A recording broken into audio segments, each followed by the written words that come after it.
Side खबरों के लिए सब्सक्राइब करें फ्लेम मीडिया और उसके बाद बेल आइकन को प्रेस करें ताकि सबसे पहले आपको मिले एक्सक्लूसिव खबरें।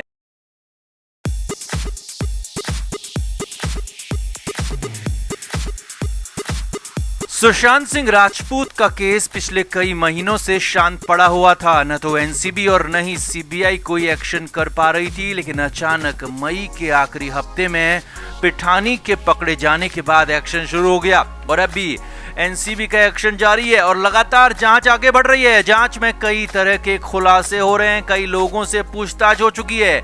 एनसीबी की इस जांच में अब बड़ा खुलासा हुआ है, वो ये है कि सुशांत सिंह राजपूत के फोन का डेटा रिकवर कर लिया गया है। जी हाँ, ये बहुत बड़ा अपडेट है। सुशांत के फोन के डेटा को वापस रिस्टोर किया गया और इसी डेटा के मिलने के बाद अचानक नया एक्शन शुरू हो गया है और एनसीबी सूत्रों के हवाले से इस डेटा को लेकर, सुशांत के फोन को लेकर बहुत कुछ जानकारी मिली है। तो क्या क्या मिला सुशांत के फोन में, कौन है वो चार नाम जो एनसीबी की आंखों में तैरने लगे हैं और अब आगे क्या होने वाला है, आपको सब कुछ बताते हैं। आप इस वीडियो को शेयर करें और कमेंट करके अपनी राय हमें जरूर दें। तो सुशांत सिंह राजपूत का केस पिछले करीब 10 महीने से ज्यादा वक्त से सीबीआई और एनसीबी के पास है। अब तक कई तरह की जांचें हुई, कई लोग पकड़े गए, कई लोगों की गवाही हुई, कई सबूत भी मिले, लेकिन ठोस कुछ भी नहीं मिला था। मगर एनसीबी अपनी जांच में जुटी रही, लगातार कोशिश करती रही कि कहीं से कुछ न कुछ नया क्रैक हो जाए, कुछ न कुछ नया मिल जाए, जिससे कि सुशांत का केस पूरा साफ हो जाए। अब इसी बीच हुआ ये कि मई के महीने में एनसीबी को सुशांत सिंह राजपूत के फोन का डेटा मिल गया। जी हाँ, एनसीबी सूत्रों के हवाले से बड़ी खबर है कि एनसीबी को सुशांत के फोन का डेटा रिकवर होकर मिल गया है और इस फोन में ऐसी चीजें मिली हैं जिनसे एनसीबी ने इस केस में नए सिरे से जांच शुरू कर दी है और इसीलिए उन लोगों से भी दोबारा इंटरोगेशन शुरू हो गया है जिनसे एक बार पूछताछ हो चुकी है।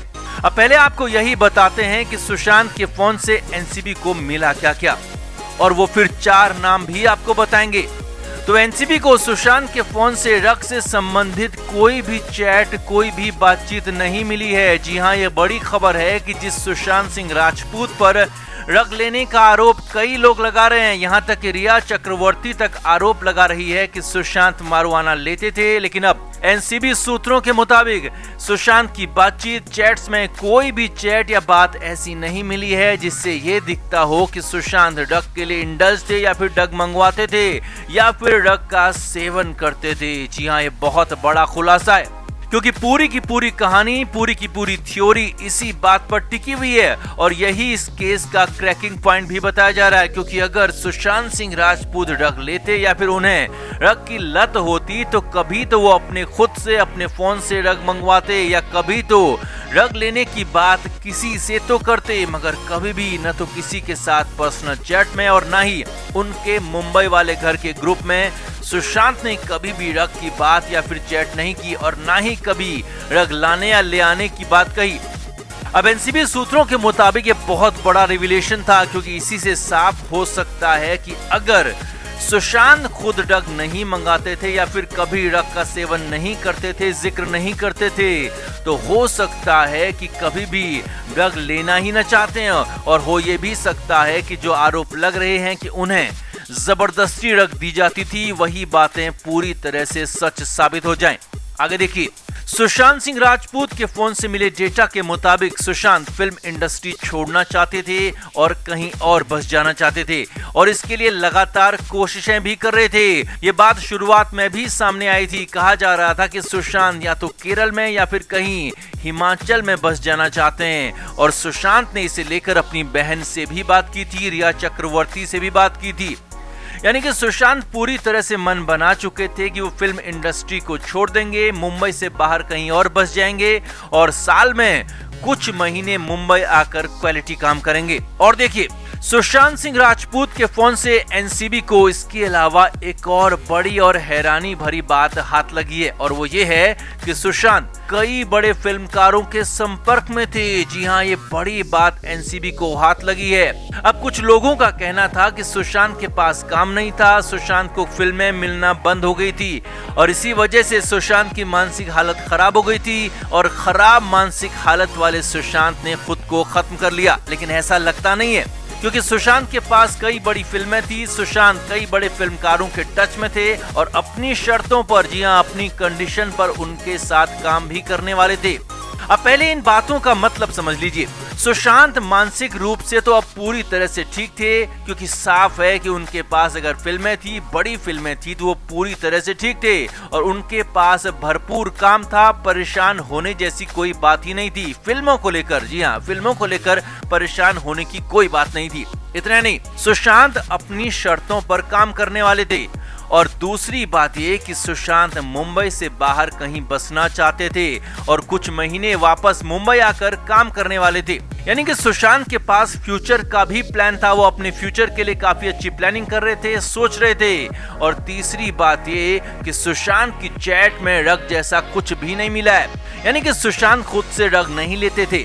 अब ये सारी की सारी बातें एक ही बात साफ करती हैं कि फिल्में उनके पास भरपूर थी, वो फ्यूचर के लिए प्लानिंग कर रहे थे, मुंबई से बाहर कहीं बसना चाहते थे, रग्स वो लेते नहीं थे। तो ऐसे में कैसे एक आदमी खुद को खत्म कर सकता है, ये सबसे बड़ा सवाल बना हुआ है। अब इसके अलावा भी एनसीबी को सुशांत के फोन से बहुत कुछ बातें, बहुत कुछ खुलासे मिले हैं, जिन पर वर्क अभी भी जारी है और उन्हीं के आधार पर एनसीबी कार्रवाई भी कर रही है।